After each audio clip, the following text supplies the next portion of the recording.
Hi, I'm Donna Jordan from Jordan Fabrics. Today I'm going to show you how to make another variation of the log cabin. This is a free pattern that we have available for download, and instead of having one center square in the middle of each log cabin block, there's 16. So here is what I'm talking about. It's still made up of the log cabin block, but it has kind of a checkerboard effect in the middle. Now this is a smaller version of the one I'm going to show you today. The one I'm going to show you today is going to be made from a jelly roll or a strip set, so the quilt will come out quite a bit bigger. And my husband Matt has just cut some new strip sets, so let's go over to the workroom and let's just pull one out and get started sewing.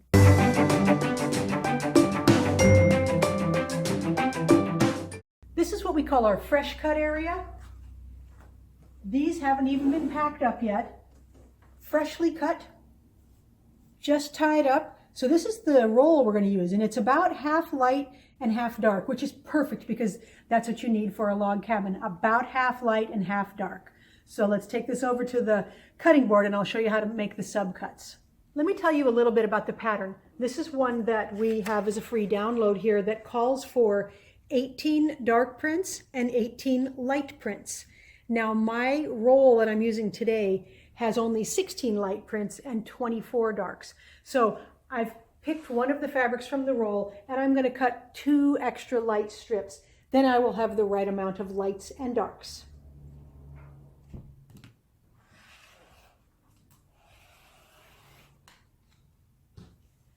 Now we have all the pieces we need. So let's open this up and let's separate all the fabrics into lights and darks. This is a Moda collection called Magnolia Metallic, and there are metallic flecks in the fabrics and they're just beautiful. So I think we've got all the darks here,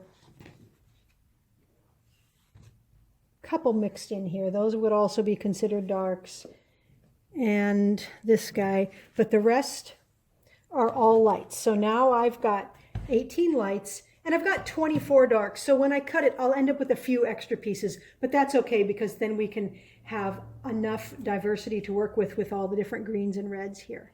I've got my fabric separated into 4 stacks with 9 in each one, which is what the pattern calls for. Now these are going to get sub-cut to all different lengths. So I like to make myself a big note and stick it on here. So I've got some stickers here. So I need 16 and a half, 10 and a half, 13. So that's going to go on one of these dark stacks.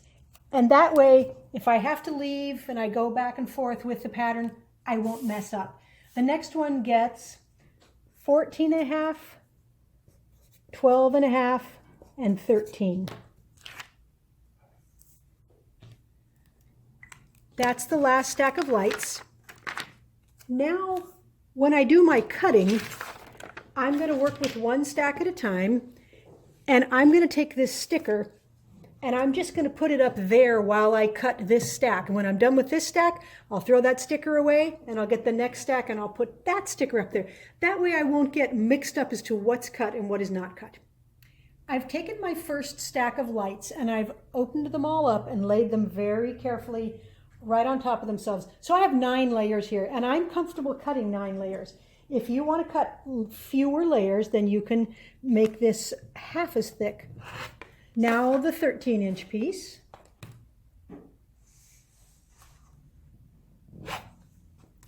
Then the 10 and a half inch. So I'm lining up my ruler with the lines on the back on the cutting board here. Now we're going to have to move these so that we can get this last 12 and a half because it's not quite on the board there. So we'll just put this onto a line and we'll measure over 12 and a half. And that's all the sub-cutting that we need to do for this stack, and then we'll just go on and do those other 3 stacks and we'll be ready to go. I have all the pieces cut out now.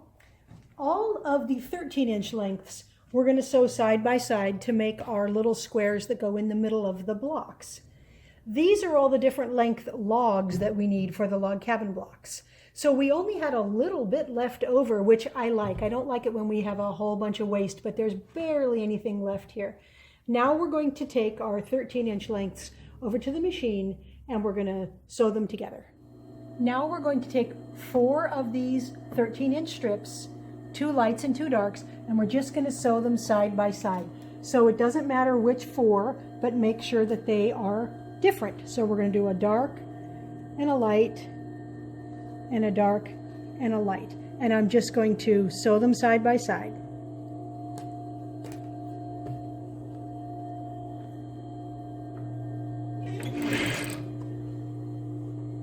So I'm just using a 1/4 inch seam. I'm not stretching.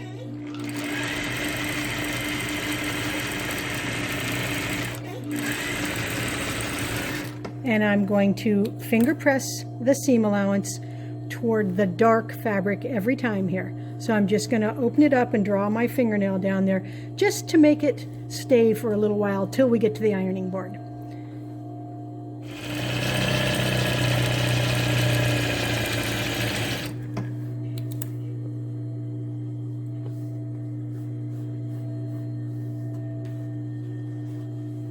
So I'm going to take all the rest of my strips, all the rest of my 13-inch strips, and sew them into these units that have 4 strips in each.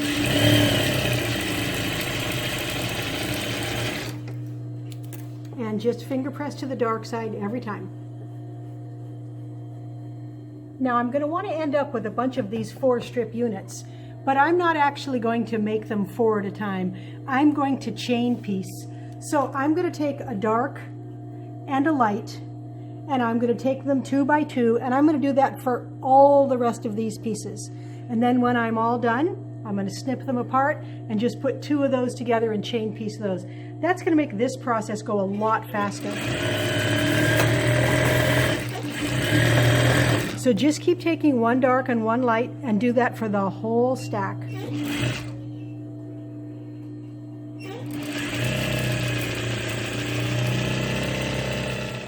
Now I'm just going to snip them apart. Then I'm going to take 2 of these units, finger press them open, and stitch them together. And the only thing I'm going to be careful of is to make sure I don't have the same fabric in the unit. So I'm going to take this one and this one, but I'm going to double check and make sure I don't have the same fabric repeated. So finger press towards the dark on both of them. And then we're just going to sew this together.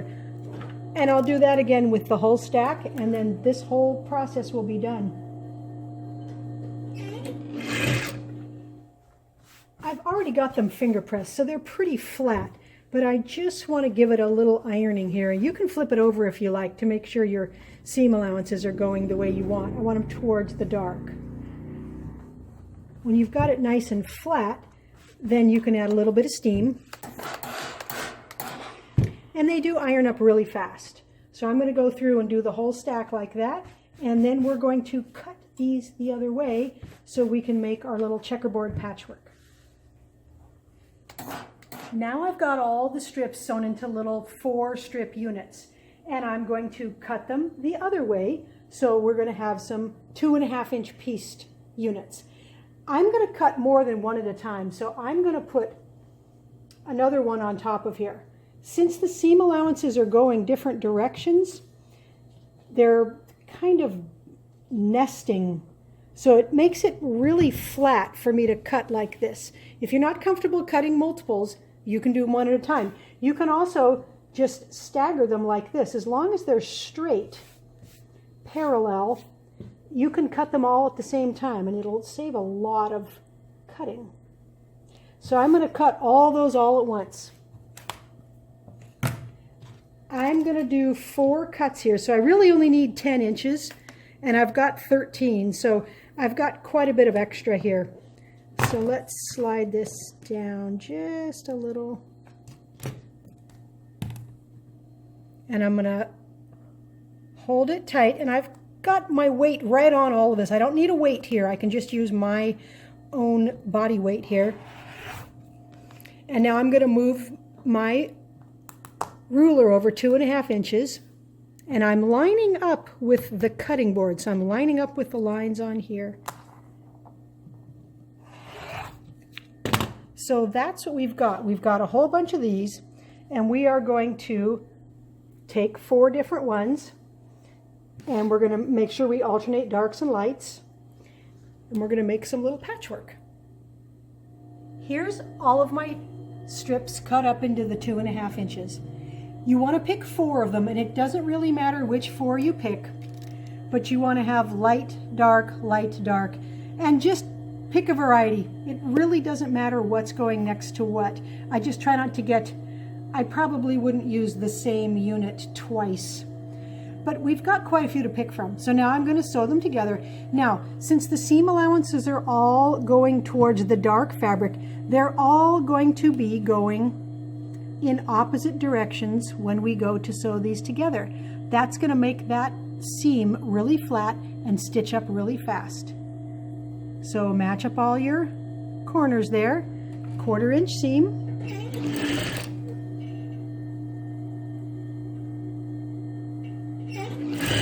And stitch these together 4 at a time.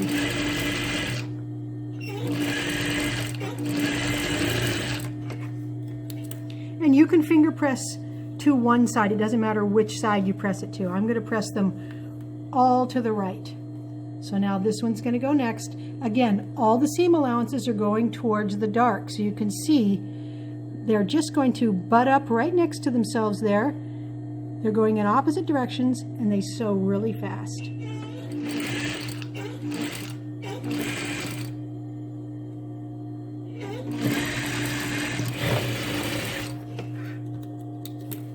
So that one is all done. I am going to iron it, and then I'm going to make 8 more. So I'm going to have a total of 9 of these. We're making 9 log cabin squares, and this is the center of each square. So continue on till you've got a total of 9. We've got the pieced center square for our log cabin. Now we need to pick out the logs to go around it. So it doesn't really matter which ones you pick. We've got one that goes there, and one that goes there. So we've got light, and then we've got a dark one, and a dark one. And you'll see they are not going to fit exactly on here right now because we've got seam allowances added. Then we're going to do light again. And again, I don't get real picky about what's going next to what. I just try to get different fabrics. Now we've got to get the last 2 darks. So we can do a red one there. Actually, let's do this red one. And that red one there. Let me move those aside. So this is what is going to make up the log cabin block. These are cut exactly to the lengths we need. So as we stitch on, each piece is going to fit exactly. So I'm just going to stack these up in reverse order here. And I will just be able to pick them up in order and stitch around the block. No cutting, and we just stitch them on and then the block will be done. So let's go back to the machine and I'll show you what it looks like. Here's the fabrics in order. We're going to start with that one. And it's exactly the right length. So I'm just going to stitch it on and then turn the block and stitch the next one on.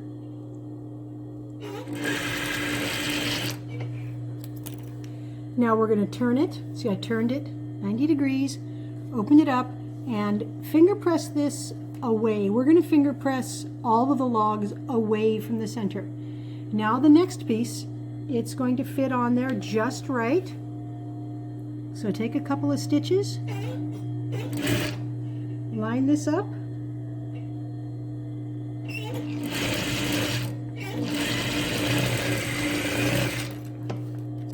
again, turn it, open up, and just slight finger pressing. That makes it really easy to iron later on. So we're going to keep going around till we've got all 8 logs on here. And the only thing I'm doing is making sure that whichever way these seams are laying, that they're still laying that way as I sew.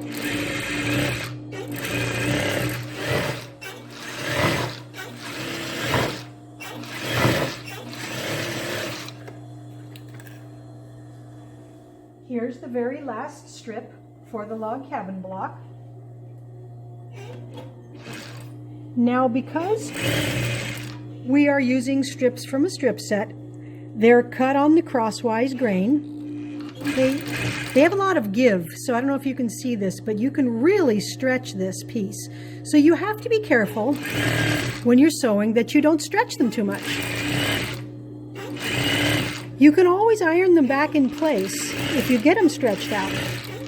But let me show you what I'm talking about. So when I go to finger press this open, I can really stretch it. Now when I iron it with the actual iron, it will shrink back up. But you just have to be a little bit careful that you don't stretch these all as you sew them on, because you can get it looking wonky. This one is actually looking really good, and once we steam press it, that's just going to look marvelous. So this is the whole block. We're going to make 9 of these, then we're going to put the blocks together and see how the quilt looks. Here's the finished quilt. Turned out really nice, and it was really quick to make. I can't believe how fast it's stitched up. I love the patchy look in here, and you can see the log cabin. You can see this dark area here, then the lights, then the darks, and there's quite a variety of Christmas prints in here. There's the 9 patchwork blocks, and I put one border just on the top and bottom. Then I put a light border all the way around and a dark border all the way around. So it's rectangular now. It's about 63 by 69 inches. And we used a half a yard here, and a yard here. I just did simple quilting on it because there's a lot of patchiness going on already, but it really went together fast. So keep in mind, if you're making a quilt from a jelly roll, sometimes you won't have all the prints you need right in the jelly roll because it's not always divided in the colorways that you need. So I added a couple strips of this. So when you get your jelly roll, be sure to read your pattern through and see if you need to add some from your stash or buy a few extra strips or take some out. So feel free to experiment and throw in some other colors if you like. So this is what we call a building block log cabin. We will have a bundle with the jelly roll and the fabrics available. You can use your own strip set. We will have a download. We already have the download done so that you can cut this out and make a beautiful Christmas quilt.